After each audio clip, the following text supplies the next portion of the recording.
2, 1. Did we slate? Oh, here's the slate. Quick, sorry, could you just shove that on the camera? Okay, it's readable, fine, that's enough. All right, we have speed, so whenever you're ready. Neal, who were the guys that influenced you most, that made you want to play rock and roll guitar at the very beginning? The people that really made me, there was like 2 main people really that really influenced me and really made me want to play rock and roll guitar. It was Eric Clapton and Jimi Hendrix. And then there was a whole bunch of other people that went along with them, but they were the most radical guitarists that I was listening to. Radical in sound, or were you able Well, to Hendrix see is definitely radical in every sense. You know, I mean, he's getting noises out of guitars before people had boxes to make noises.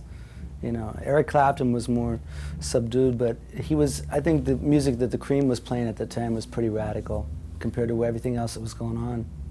Was it the intensity, or the creativity of the solos? I mean, It was, yeah, it was intensity and the improvising. I mean, the way that the Cream worked with Jack Bruce and Clapton, the way they used to improvise off each other, and just the way Hendrix totally improvised everything he played. That's what, you know, struck me. What sort of music were you playing before that? I was playing a little bit of jazz, and I was playing blues guitar, regular old blues guitar. Were you listening to blues players? Yeah, I was. I was listening to a lot of blues players. I was listening Michael Bloomfield, B.B. King, Albert Collins. I'm probably going to forget about 50 right now, but I listened to them all. Anyone I could get my paws on, you know. What made you play guitar in the first place? I don't know. Maybe the Beatles. I don't know. Saw the Beatles on television and wanted to play guitar, I guess.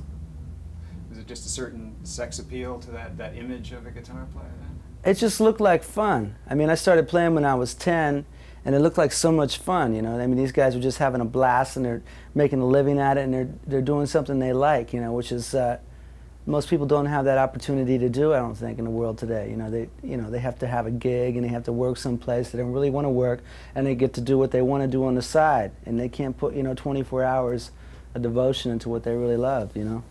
At the age of 17, as everybody knows, you were playing with Carlos Santana. How did that come about?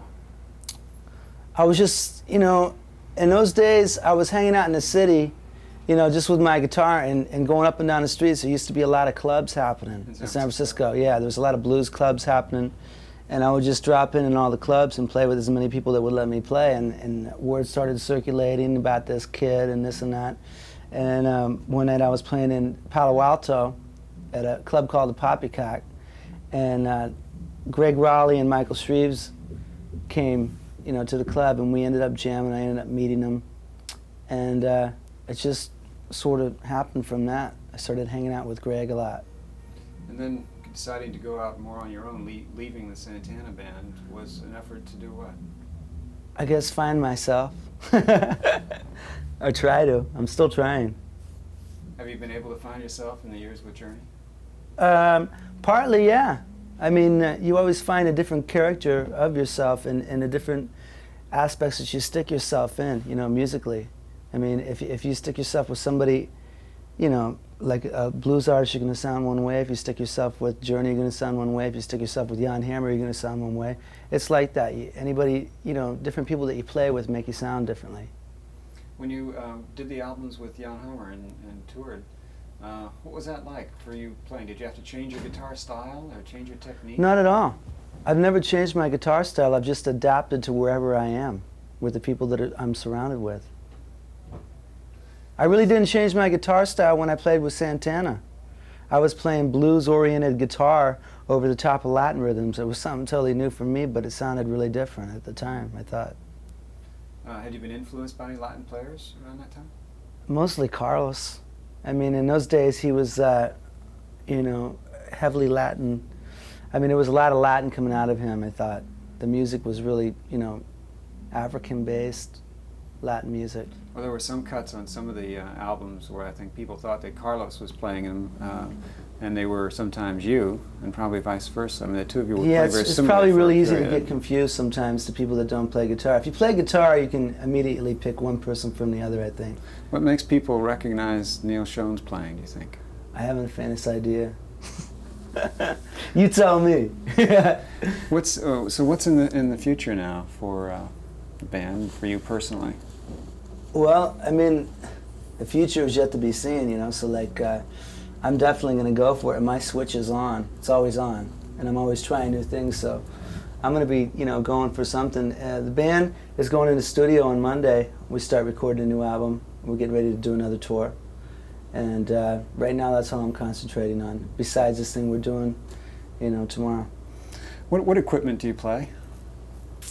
Well, I've gone from, I don't know, I've gone through everything there probably is out there as far as amplification. Went from Marshalls to High Watts to Balders, and now I'm using a Boogie tomorrow. I'm using a Boogie amplifier. And your guitar? I'm using Jonathan Cain's guitar tomorrow.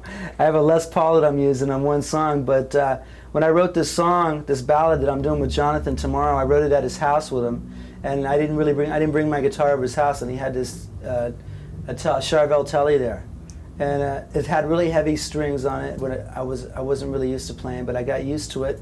And when I brought my other guitar over to try and play it, it didn't sound as well. So I'm using his guitar, just for this one tune. Hello. Let's just get, I'm just gonna get rid of it. I think someone should answer it. Yeah, so Hello? Yeah. What? No, I'm sorry, The, it's not. Can we pause the deck for 1 second? This time, usually we go in there and we fight because we're under the schedule and we have to get out on tour by this time. And you know, it's just not going to be like that this time. I think it's going to be a lot more fun. I think we're going to make some better music. Okay, we're rolling again, so. Any chance you were rolling on any of that? A little. We were, but Okay, well, it just let's came in kind of arbitrarily. let's sort of touch on that again. Okay, in the next year, what's going to be happening in with Journey in the recording studios and doing videos and making tours? Well, we're going to do all three of the above, but we just want to concentrate on going in the studio right now. We're not really thinking about videos or writing songs for video's sake, you know. We just want to go in and have a lot of fun, play together, and try and come up with the best music that we can. But we don't want to feel... This time is different because we don't have any certain dates right now for tours that we have to be done with the record and go out on tour by this date. It's we're just going to be wide open, and we're going to stay in the studio until we're happy with what we come out with. Is the role of the guitar going to stay the same in the band? I'm trying not to stay the same, yeah. I'm trying to do some different things. I'm trying to get a lot cleaner and just use different sounds. I'm using a lot of synth guitars. And I don't know, I'm just trying to diversify a little more. Well, I'm going to get back one more brief second to the influences part of things. I mean, you have become an influence to a number of hundreds of thousands, undoubtedly, of young guitar players coming up. If you could say something to them that would matter to them as future guitar players, what would you advise them?